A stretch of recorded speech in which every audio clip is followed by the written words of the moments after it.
Bharatiya Janata party के सिंगरौली के अध्यक्ष श्री कांतदेव सिंह जी, श्री रामदल्लू वैश्य विधायक सिंगरौली, श्री सुभाष वर्मा विधायक देवसर, श्री राम सुबिरन गुप्ता प्रदेश कार्य समिति सदस्य भारतीय जनता पार्टी, श्रीमती प्रेमवती खैरवार महापौर सिंगरौली, श्री चंद्र प्रताप विश्वकर्मा अध्यक्ष नगर पालिका निगम सिंगरौली, मंच और मैदान में बैठे मेरे सभी सम्मानित बहनों एवं भाइयों, शायद इस स्थान पर मैं पहली बार किसी सार्वजनिक सभा को संबोधित करने के लिए आप लोगों के सामने खड़ा हुआ हूं। बहुत ही गर्मजोशी के साथ आपने स्वागत किया, आपने मोटी फूलों की हार पहनाकर आपने स्वागत किया, लेकिन भारत की परंपरा और शिष्टाचार का तकाजा भी है कि स्वागत और सलाम दुआ कभी एक तरफा नहीं होना चाहिए। इसलिए मैं भी अपनी तरफ से शीश झुकाकर आप सभी बहनों भाइयों का हार्दिक अभिनंदन करता हूं, आप सभी का स्वागत करता हूं। आज यदि मैं आपके बीच आया हूं तो श्रीमती रीति पाठक के लिए। बहनों भाइयों, रीति पाठक ने 5 वर्षों तक इस क्षेत्र के सांसद के रूप में अपनी बहुत ही प्रभावी भूमिका का निर्वाह किया। मैं संसद में बहुत सारे सांसदों को देखता हूं जो अपनी भूमिका एक सांसद के रूप में निभानी चाहिए, वो निभाने के लिए प्रयत्न भी नहीं करते। लेकिन आप सब भाग्यशाली हैं कि आप लोगों ने कैसे महिला को, विदुषी महिला को आपने अपना सांसद बनाया है, जो कि भारत की संसद में बहुत ही प्रभावी तरीके से, शायद ही कोई ऐसा सत्र छूटा होगा जिसमें कि रीति पाठक ने खड़े होकर संसद में अपना विचार न व्यक्त किया। क्योंकि जितने भी सांसद भारत की संसद में बोलते हैं, सभी सांसदों की बातों को मैं गौरपूर्वक सुनता हूं। यदि संसद से मैं बाहर चला जाता हूं, अपनी पार्लियामेंट की ऑफिस में बैठता हूं, तो वहां पर भी टीवी लगाकर सुनता हूं कौन कैसा बोल रहा है। और ये सुनने के बाद और सबको समझने के बाद इतना ही मैं कहना चाहता हूं कि आपकी कैंडिडेट 15-20 कैरेट की नहीं बहनों भाइयों, 24 कैरेट की आपकी कैंडिडेट है, यह मैं कहना चाहता हूं। इसीलिए आप लोगों से अपील करने के लिए आया है। और आप भी ये जानते हैं कि 5 वर्षों का अवसर आप लोगों ने हम लोगों को दिया है। नरेंद्र भाई मोदी के नेतृत्व में सरकार बनी है। 2014 में पार्टी का राष्ट्रीय अध्यक्ष मैं ही थी। और बहनों भाइयों, 5 वर्षों सरकार ने किस तरीके से काम किया है, पहले तो लोगों ने नहीं देखा था, क्योंकि मोदी गुजरात के मुख्यमंत्री थे। सारा देश अच्छी तरह उनके कामकाज की शैली से परिचित नहीं था, लेकिन अब तो परिचित है। और 5 वर्षों में जो कामकाज हमारी सरकार ने किया है बहनों भाइयों, आप बहुत सीना ठोक के गौरव के साथ कह सकते हो कि आज सारी दुनिया ही नहीं, सबसे बड़ी आर्थिक संस्था इंटरनेशनल मॉनेटरी फंड भी सच्चाई को स्वीकार करती है कि विश्व में सर्वाधिक तेजी से आगे बढ़ने वाली अर्थव्यवस्था यदि किसी देश की है तो भारत की है। यह सभी सच्चाई को स्वीकार है। जो भारत दुनिया के गरीब देशों में गिना जाता है, आज इस देश की 5 वर्षों के अंदर विश्व की सर्वाधिक तेजी से आगे बढ़ने वाली अर्थव्यवस्था होती है। इतना ही नहीं, जो हमारा भारत 2014 में दुनिया के टॉप के 10 देशों में 9वें स्थान पर खड़ा था, 55 महीनों में ही 4.5 वर्षों में ही हमारा भारत दुनिया के टॉप के 10 देशों में आज 6ठे स्थान पर आकर खड़ा हो गया। आप किसी से पूछ लीजिएगा, जो मैं कहकर जा रहा हूं, क्योंकि मैं राजनीति सार्वजनिक सभाओं में भी झूठ कभी नहीं बोलता हूं बहनों भाइयों, शायद आपको जानकारी नहीं हो, गुमराह नहीं करता हूं। और मैं तो कहता हूं प्रेस के दोस्तों को, यदि हमारी बात कोई गलत हो आप हमको लिख कर दे दीजिएगा, बता दीजिएगा, हम क्षमा मांग लेंगे। क्योंकि जनता की आंखों में धूल झोंक कर जिंदगी में नहीं राजनीति की है तो मैं आज कैसे राजनीति। आप किसी से पूछ लीजिएगा, कुछ ही महीनों के बाद जो आज हमारा भारत दुनिया के टॉप के 10 देशों में 6ठे स्थान पर पहुंचा है, कुछ ही महीनों के बाद 5वें स्थान पर पहुंच जाएगा। और आज आप गौर कर लीजिएगा, भारत यदि ऐसे ही तेजी के साथ आगे बढ़ता रहा 2030-2031 आप यहाँ रूस, चीन, अमेरिका में से एक देश को पीछे छोड़कर हमारा भारत दुनिया की टॉप 3 कंट्री में आकर खड़ा हो जाएगा। इतनी तेजी से भारत, कोई ये कह सकता है कौन सा ये करिश्मा? करिश्मा नहीं है, style of functioning, way of functioning, काम करने का तरीका, निर्णय लेने की क्षमता। और यह दोनों हमारे प्रधानमंत्री हैं। आपने देखा कि जिसमें गुजरात के भी मुख्यमंत्री थे, तो गुजरात इसे हिंदुस्तान के राज्यों के लिए मॉडल स्टेट के रूप में खड़ा हो गया और आज देश मॉडल कंट्री के रूप में सारी दुनिया में खड़ा हो रहा है। अमेरिका में सीनेट और कांग्रेस के मेंबर्स ने मुझसे पूछा, ये बताइए आप लोगों ने 6 महीने से लेकर 1 साल के अंदर 100% परिवारों का बैंकों में अकाउंट कैसे खोल दिया? 47 से लेकर 2014 तक इस हिंदुस्तान में 50% परिवारों के बैंकों में अकाउंट थे, लेकिन बहनों भाइयों 1 साल के अंदर ही हम लोगों ने 100% परिवारों के बैंकों में खाते खोले। विश्व के इतिहास में आज तक कभी नहीं लोग जानकारी हासिल करते हैं। कैसे? मैंने कहा एक कार्य करने की शैली है, काम करने का तरीका। जैसे प्रधानमंत्री आवास योजना के अंतर्गत आप यहां भी लोग बैठे होंगे जिनको कुछ गरीबों को मकान मिला हुआ। 2008 से लेकर 2014 तक कांग्रेस की सरकार थी, डॉक्टर मनमोहन सिंह जी भारत के प्रधानमंत्री थे, उन्होंने भी आवास बनवाए थे, ऐसा नहीं है कि नहीं बनवाए। लेकिन 2008 से लेकर 2014 तक उन्होंने 25 लाख आवास बनाकर गरीबों को दिया था।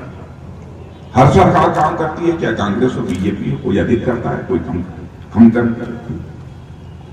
लेकिन जब मोदी जी भारत के प्रधानमंत्री बने तब से लेकर और यह हमारा 2018 समाप्त होते होते बहने भाइयों, आपको जानकर सुखद आश्चर्य होगा कि 4.5 वर्षों के अंदर ही हम लोगों ने 1 करोड़ 30 लाख मकान बनाकर लोगों के हवाले कर दिया।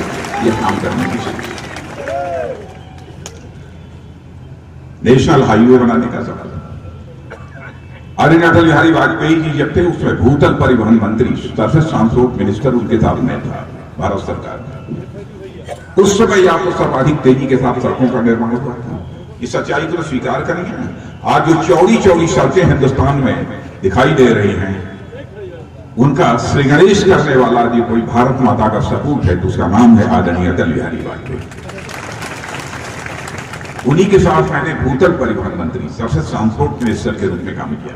आज क्या कांग्रेस के शासनकाल में एक समय था कि 2-3 किलोमीटर सड़कें प्रतिदिन बनती, फिर बाद में बहुत तेजी आई तो 10 से लेकर 12 किलोमीटर सड़कें प्रतिदिन बनने लगी। आज भैरव भाइयों, आज प्रतिदिन 32 किलोमीटर सड़कें भारत के अंदर नेशनल हाईवे की बन रही। यह सब सारी मिसालें इसलिए मैंने आपके सामने रखी। भारत की अर्थव्यवस्था की तेजी के साथ आगे बढ़ रही है, तो क्यों बढ़ रही है? अब इसमें किसी को कोई आपत्ति हो तो हमको बतलाए। यही कहा, जैसे पंडित जवाहरलाल नेहरू, श्रीमती इंदिरा गांधी, राजीव गांधी और आज राहुल गांधी पार्टी के अध्यक्ष हैं। देखिए, मैं यह किसी के बारे में नहीं कहना चाहता, जितने प्रधानमंत्री हुए किसी ने काम नहीं किया, सबने कुछ न कुछ किया। पंडित जवाहरलाल नेहरू के प्रति हमारे मन में सम्मान है, सार्वजनिक रूप से कहने में मुझे कोई आपत्ति नहीं है।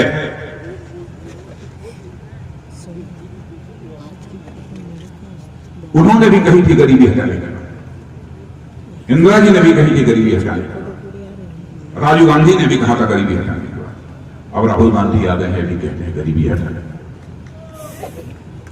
बहनों भाइयों, लेकिन गरीबी हटी नहीं। फिर से मैं कहना चाहता हूं, मैं किसी की नीयत पर सवाल या निशान नहीं खड़ा करना चाहता। कहीं ना कहीं काम करने में दोष है, जो भी प्रधानमंत्री देखे कहीं कहीं। लेकिन आज फिर से न्याय योजना लेकर वह आपके बीच आए कि 72,000 रुपए हम हर गरीब को देंगे। बहनों भाइयों, प्रेस के लोगों ने पूछा कि बताओ कैसे देंगे, तो उन्होंने कहा 12,000 की आमदनी से जितना कम होगा उतना हम पूरा करेंगे, यानी 500 रुपया पूरा कम पड़ेगा तो 500 रुपया पूरा करेगा। हमारा ये कहना है कांग्रेस के लोगों से, जो बोलना है सच बोलकर राजनीति, आंखों में धूल झोंक कर राजनीति मत करो, क्योंकि कल्याणकारी राजनीति यदि की जा सकती है तो केवल और केवल सच बोलकर ही कल्याणकारी राजनीति की जा सकती है, झूठ बोलकर बहनों भाइयों नहीं। लेकिन है बोल रहे गरीबी। अब आप कहेंगे कि आप कौन सा करिश्मा कर दिया, मैं ध्यानपूर्वक सुनिएगा, सहमत होइएगा तो वोट दीजिएगा, नहीं सहमत होइएगा मत दीजिए। मैं यहां चर्चा करना चाहता हूं अमेरिका के माने जाने थिंक टैंक, मैं अपनी बात नहीं कर रहा हूं, भारत की किसी एजेंसी की बात नहीं कर रहा हूं, भारत के मैं किसी एजेंसी की बात नहीं कर रहा हूं। अमेरिका का एक माना जाना थिंक टैंक है जिसका नाम है ब्रुकिंग इंस्टीट्यूट। उसने भारत में 2016 में सर्वे किया तो उसने यह बताया कि भारत में गंभीर गरीबी के संकट से गुजरने वालों की संख्या लगभग 12.5 करोड़। लेकिन जब 2019 में आकर उसने सर्वे किया तो उसने बताया 2019 में जब सर्वे किया तो उसने कहा कि मैं तो आश्चर्यचकित हूं, 2016 में 12.5 करोड़ गंभीर गरीबी के संकट से गुजरने वालों की संख्या भारत में थी, और 2019 आते आते 7.5 करोड़ लोग उस संकट से बाहर हो गए, और भारत में गंभीर गरीबी के संकट से गुजरने वालों की संख्या केवल 5 करोड़ रह गई है। यह मैं नहीं कह रहा हूं, अमेरिका का माना जाना थिंक टैंक ब्रुकिंग इंस्टीट्यूट कह रहा है। अब आप कहेंगे कैसे दूर होंगे, वो भी सुन लीजिए बहनों भाइयों। उनके समय 7 किलोमीटर, 10 किलोमीटर, 12 किलोमीटर रोज नेशनल हाईवे बनती थी, हमारे यहाँ 32 किलोमीटर रोज बनती हैं। रोजगार के अवसर सृजित होते हैं कि नहीं होते, नंबर 1। इंडस्ट्रीज हमारे समय बढ़ रही हैं। अब आप कहेंगे कितनी इंडस्ट्री बढ़ी, कहां बढ़ी, मैं एक केवल उदाहरण दूंगा, ज्यादा दूंगा तो मेरा उड़न खटोला नहीं उड़ेगा। एक उदाहरण मैं देना चाहूंगा, दो दे दूंगा। स्टील प्रोडक्शन के मामले में या औद्योगिक क्षेत्र में, स्टील प्रोडक्शन के मामले में भारत जापान से पीछे था। पिछले वर्ष हमारा भारत जापान से स्टील प्रोडक्शन के मामले में आगे निकल गया। क्या उसमें रोजगार के अवसर नहीं पैदा हुए? इतना ही नहीं, 2014 में भारत में 2 मोबाइल की फैक्ट्रियां थी। आप जानते हैं कितनी फैक्ट्री हो गई भारत में? बहनों भाइयों, 2014 में इसी भारत में 2 मोबाइल फैक्ट्रियां थी। आज भारत में 120 मोबाइल फैक्ट्रियां हो गई हैं। क्या उसमें रोजगार के अवसर की होती है? कौशल विकास के अंतर्गत करोड़ से अधिक लोगों को रोजगार मिला है। कांग्रेस के 15 करोड़ से अधिक लोगों ने मुद्रा योजना के अंतर्गत कर्ज लिया। क्या नोट लेकर कर्ज चलाने के लिए लिया? आकर लेकिन अमेरिका के थिंक टैंक ने क्लियर कर दिया कि अद्भुत काम हुआ है भारत में। इसीलिए मैंने कहा हमारे प्रधानमंत्री ने करिश्मेटिक काम किया है, इसीलिए भारत तेजी के साथ आगे बढ़ रहा है। भारत के बारे में धारणा बदल गई। इनकी सोच क्या है? आप कल्पना करो, किसी पार्टी का राष्ट्रीय अध्यक्ष ये कहता है कि हमारी सरकार बन गई तो मैं राष्ट्रद्रोह का कानून समाप्त कर दूंगा। बहनों भाइयों, मैं आपसे पूछना चाहता हूं, क्या आप चाहते हैं जो भारत को तोड़ने की कोशिश करे, भारत को कमजोर करने की कोशिश करे, उस राष्ट्रद्रोही के खिलाफ सख्त कार्रवाई नहीं की जानी चाहिए? ये कहते हैं मत करो, उस कानून ही समाप्त कर। अरे हमारा बस चले तो राष्ट्रद्रोह के कानून को और कड़ा करेंगे ताकि राष्ट्रद्रोह करने वालों की रूह कांप जाए।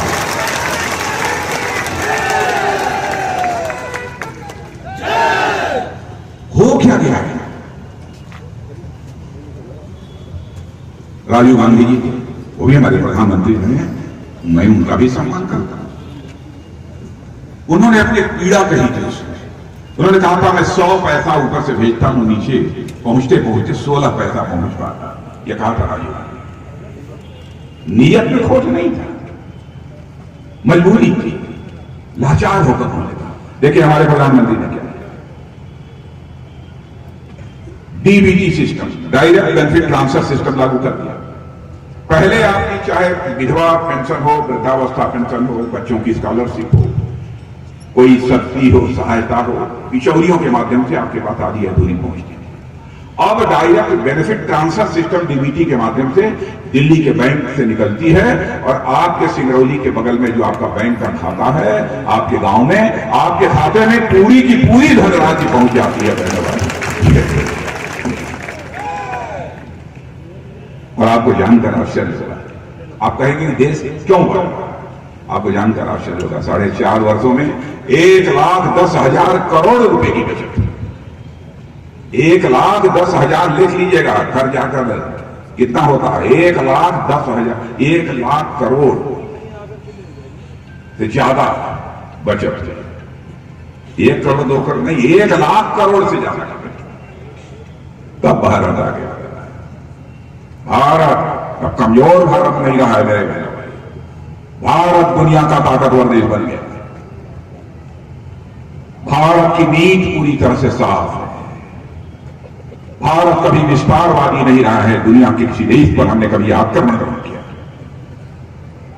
भारत ऐसा देश रहा है जो दुनिया के किसी देश की जमीन पर कब्जा नहीं किया, मर्यादाओं का हमने पालन किया।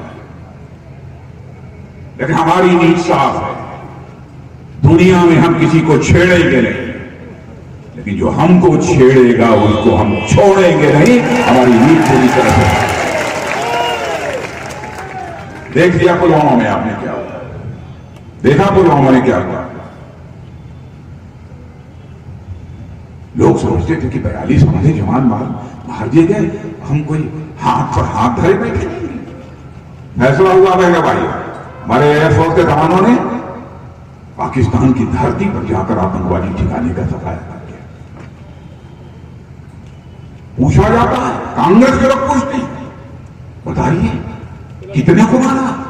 मैंने भाइयों 2-4 रहे हो तो हम बदला देते, इतने सारे हैं कैसे बदला दे, कितने को।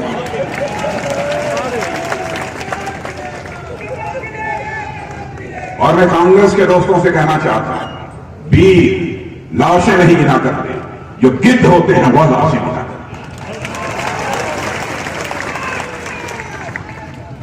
सेना के जवानों के शौर्य और पराक्रम पर सवाल या निशान लगाने की कोशिश मत करो मेरे कांग्रेस के दोस्तों। मैं आपको सुझाव देना चाहता हूं, देश सुरक्षित है तभी देश आगे बढ़ रहा है। विकास की, प्रगति की पहली शर्त होती है सुरक्षा। और आप कहते हैं कितनी पे बताइए, ठीक है सेना जवानों ने मार दिया तो श्री मोदी को क्यों नहीं। तो मैंने एक सवाल किया, मैं कहा ये बताओ, 1971 में जब श्रीमती इंदिरा गांधी ने पाकिस्तान को धूल चटाई थी और पाकिस्तान के 2 टुकड़े हो गए, तो हमारे नेता अटल बिहारी वाजपेयी ने संसद में खड़े होकर श्रीमती इंदिरा गांधी की सराहना की थी, दुर्गा का जन्म। यह बड़ा दिन था और इंदिरा जी का सारे देश में जय जयकार हुआ था मेरे बहनों, सारे देश में जय जयकार हुआ।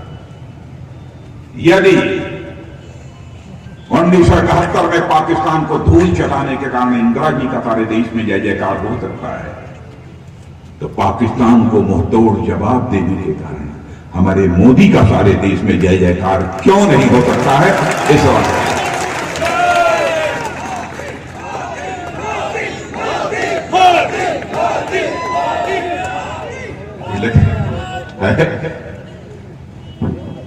अजीबोगरीब हालत। इसीलिए मैं कहने आया हूं, मेरे भाइयों सबको साथ लेकर चलिए, सबको साथ लेकर चलो। और मैं यह भी कहना चाहता हूं, हिंदू मुस्लिम ईसाई के आधार पर, जाति पंथ और मजहब के आधार पर कोई बंटवारा मत करना बहनों भाइयों, देश कमजोर होगा। मेरा यह मानना है, जो भी भारत माता की कोख से पैदा हुआ है, हिंदू होगा, मुसलमान होगा, ईसाई होगा, सभी एक दूसरे के भाई भाई हैं, यही मानते हैं। मैं ऐसी राजनीति नहीं करता हूं, बांट दो हिंदू और मुसलमान, क्यों हम वोट की राजनीति नहीं करते, हम देश बनाने की राजनीति करते हैं, केवल सरकार बनाने की राजनीति नहीं करते। मत यह सच्चाई को नहीं बोलना चाहिए। भारत ऐसे ऋषियों और मनीषियों का देश रहा है जिन ऋषियों और मनीषियों ने इसी भारत की धरती से संदेश दिया है सारे विश्व को। भारत की धरा पर रहने वाले लोगों को ही हम अपने परिवार का सदस्य नहीं मानते, बल्कि विश्व की धरा पर रहने वाले लोगों को हम अपने परिवार का सदस्य मानते हैं।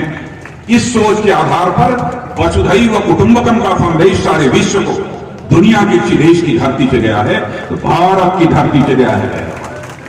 छोटी सोच और छोटे मन के आधार पर बड़ी कामयाबी नहीं हासिल की जा सकती। मन का बड़प्पन होना चाहिए। नेता मन का बड़ा, जाति मजहब, मैं जिंदगी में तो कोई नहीं कह सकता, पीठ पीछे तो कोई किसी पार हो, कभी ऐसी राजनीति। इसलिए मैं आपको मत अपील करना चाहिए, सारी चीजों से ऊपर उठकर मेरे बहन रीति पाठक को भारी मतों से जिता दीजिए।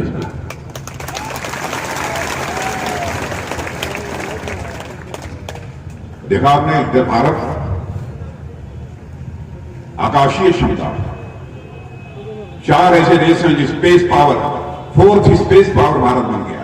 एंटी सैटेलाइट मिसाइल हम लोगों ने तैयार कर ली, मालूम है कि नहीं हमारे वैज्ञानिकों ने? मालूम है?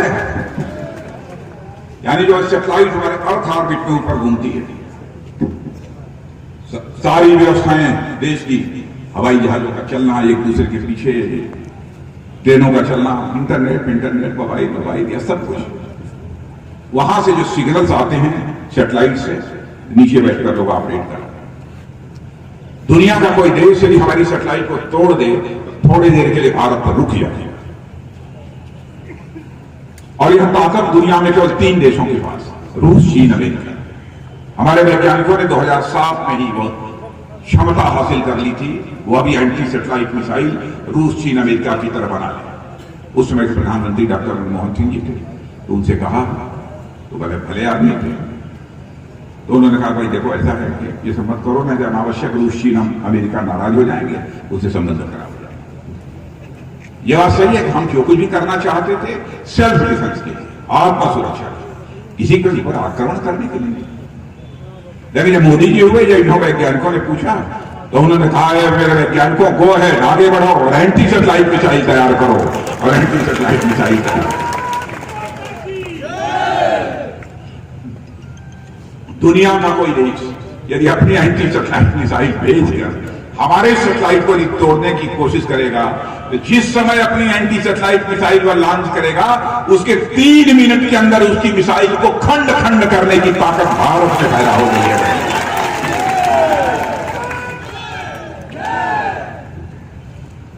इसलिए भारत को अब जा रहा है आगे, बढ़ने दीजिए, आप सबका हाथ लगना चाहिए, जिता देंगे। मैंने उधर हाथ नहीं उठाया, आप सब लोग हाथ उठाकर ताली बजा के बता दीजिए तो मैं मान लूं।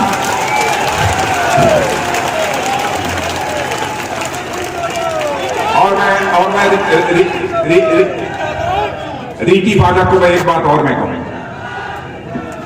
एक वचन ले लूं, मैं रीति पाठक से वचन ले लूं। मैं रीति पाठक को यह कहूंगा कि अध्यक्ष जी कहां है, जिलाध्यक्ष, आपसे इनसे भी वचन ले लें। इन दोनों लोगों से वचन लूंगा, चुनाव जीतने के बाद 4 महीना, 6 महीना, 8 महीना, 10 महीना, 1 साल में कभी एक बार मुझे फिर से यही बुला लेना।